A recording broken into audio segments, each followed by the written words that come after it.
মই চকুৱে পোহৰ নেদেখোঁ, কিন্তু অন্তৰে পোহৰ দেখোঁ। জীৱন মানেই এক অবিৰত সংগ্ৰাম। এন্ধাৰৰ মাজেৰে পোহৰমুখী এক সংগ্ৰামৰ অক্লান্ত যোদ্ধা লক্ষীকান্ত দাস।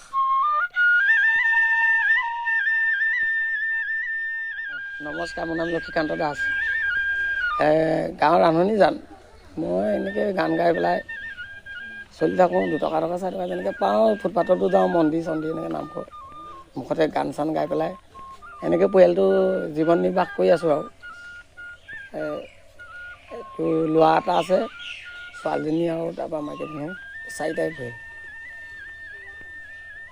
বাদ্যযন্ত্ৰ মানে মই খঞ্জুৰি বজাওঁ, তাৰপিছতে বাঁহী আৰু নেগেৰা বজাওঁ। এতিয়া এনেই তাবলি এখন আনিছিলোঁ, এইখন এনেই অকণমান বজাওঁ, মানে এই কেতিয়াবা এই আজিকালি যে তাল থকা এইখনো বজাওঁ। এনেই মই আধুনিক গীতে লোকগীত, দিহানাম এইবোৰ গাওঁ। এই লোকগীতৰ মানে আধুনিক গীতবোৰতো বৰকৈ মানে গাব নাজানো, মানে ইমান শিকা নাই যে। কিছুমান গান গাওঁ আৰু এনেকৈ হেৰি কৰোঁ। এই বাদ্যযন্ত্ৰ বজাবলৈ আপুনি কেনেদৰে শিকিলে? এনেই মোক মাষ্টৰ নাই, নিজে বজাই শিকা। ৰেডিঅ' শুনিছিলোঁ আগতে, সেই ৰেডিঅ'ৰ পৰা কিছুমান বস্তু গম পাই পেলাই তাৰ আইডিয়াটো লৈ এনেই বজাই শিকি থাকোঁ। আৰু সেনেকৈ খঞ্জুৰিটো আনি বজালোঁ, খঞ্জুৰিটো আনি শিকিলোঁ। তাৰপৰা এই তাল কেইটামান এনেই মানুহ পাওঁ নহয়, সিহঁতে তেনেকৈ অকণমান দেখুৱাই দিয়ে, এনেকৈ বজাই শিকিছোঁ। আৰু বাঁহীটো ক্লাছিকেল নাই, মই এইবোৰ মোৰ শিক্ষা নাই, মই নিজেই শিকাই পেলাই ৰেডিঅ'ৰ পৰা আগত শুনি থাকোঁ। যিমান এন্ধাৰে ব্যতিব্যস্ত কৰে মোক বা আপোনাক, তাতোকৈও বেছি এন্ধাৰক বাট বুলি আগুৱাই তেওঁ। এন্ধাৰৰ মাজেদি হেজাৰ ধুমুহা নেওচি জীৱনৰ প্ৰত্যাহ্বানবোৰৰ সন্মুখত সাহসেৰে থিয় হ'বলৈ শিকাইছে তেওঁ। লক্ষীকান্ত দাস এক সত্য, সাহস, সংগ্ৰাম, এক প্ৰেৰণা সমাজৰ।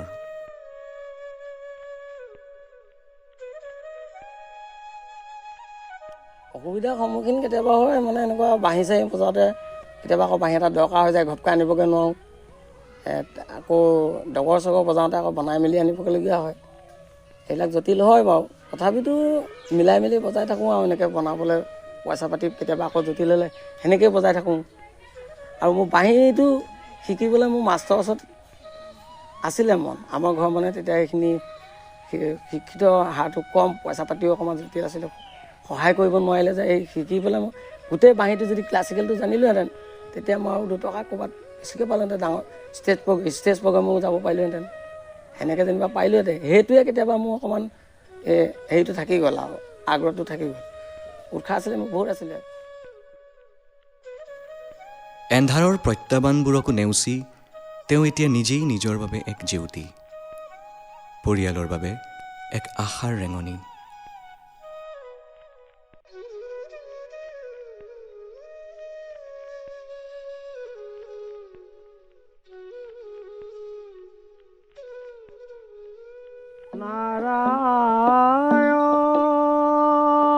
নাৰায়ণ ও মোরে প্রাণ,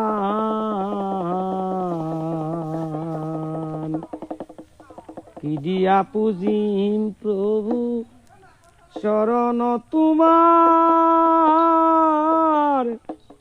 নারায়ণ নারায়ণ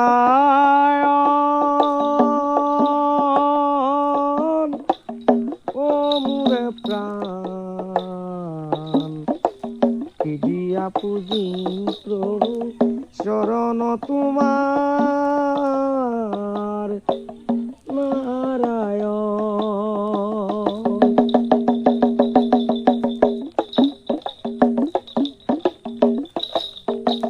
ঐশ্বর্য বিভূতি প্রভু নাহিকে আমার, আদর্ঘ নাহি প্রভু গরিবু তোমাক। ঐশ্বর্য বিভূতি প্রভু নাহিকে আমার, আদর্ঘ নাহি প্রভু গরিবু তোমাক। আমি প্রভু কর্ম দুঃখে দুঃখী, মুখে নুবুলিলো হরি সংসার কমু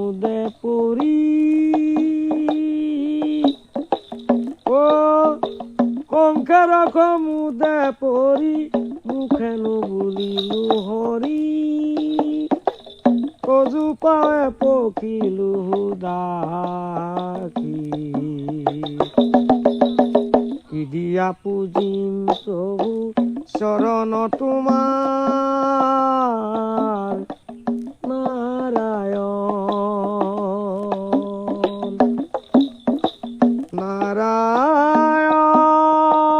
নাৰায়ণ ও মোৰে প্ৰাণ কি দিয়া পুজিম প্ৰভু চৰণ তোমাৰ নাৰায়ণ।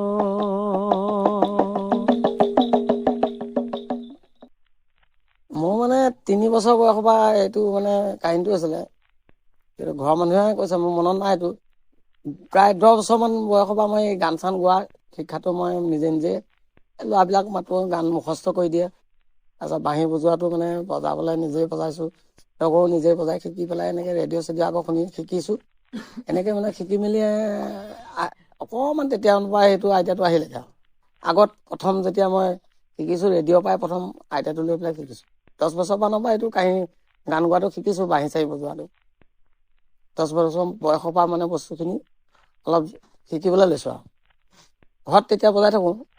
যেতিয়া অকণমান ভালকৈ পাৰিছোঁ, যেনে এনেই ওলাই যাওঁ 2 টকা 4 টকা ৰাইজৰ সহায়তে মানে ফুটপাথত গাই মেলি এনেকৈয়ে মানে ঘৰখন চলাই থাকোঁ। আৰু বিয়া নপতা আগতো মই তেনেকৈও গৈ থাকোঁ, তাৰপিছত পতাৰ পিছতো এইটো কাৰোবাকে কৰি চলি আছোঁ লাহে লাহে। তাৰপৰা কঠিন কষ্টতে চলোৱা এনেকৈ।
সাংস্কৃতিক দিশটো চলাই আছে, সেই দিশটোত আপুনি আপোনাৰ পৰিয়ালৰ পৰা কেনেধৰণৰ সহযোগ পাইছে? পৰিয়ালৰ পৰা মানে আৰু কি কৰিব, এইটো মানে কেতিয়াবা এনেকুৱা পৰিস্থিতি হৈ যায়, মানে মানুহজনীও কেনিও যাবলৈ নোৱাৰিলে, বতৰ পানী বৰষুণ চৰষুণ হ'লে অকণমান চলিবলৈও দিগদাৰ হৈ যায়। তাৰপিছত তেনেকৈ কঠিনকৈ চলি থাকোঁ। আকৌ পইচা পাতি কেতিয়াবা চব সময়তে সমানটো নাপাওঁ নহয়, কেতিয়াবাতো বহুত কম পাই যাওঁ, তেনেকৈয়ে চলিবলগীয়া হয়। মানুহগৰাকীও কেনিবা কাৰোবাৰ আগত পথাৰলৈ চথাৰলৈ কেনিবা যায়, তেনেকৈও 2 টকা উলিয়ায়। সময়ত আকৌ যাব নোৱাৰা হৈ যায়, তেতিয়া মোৰো কষ্ট হয়। এনেকুৱা সমস্যাত চলি থাকোঁ।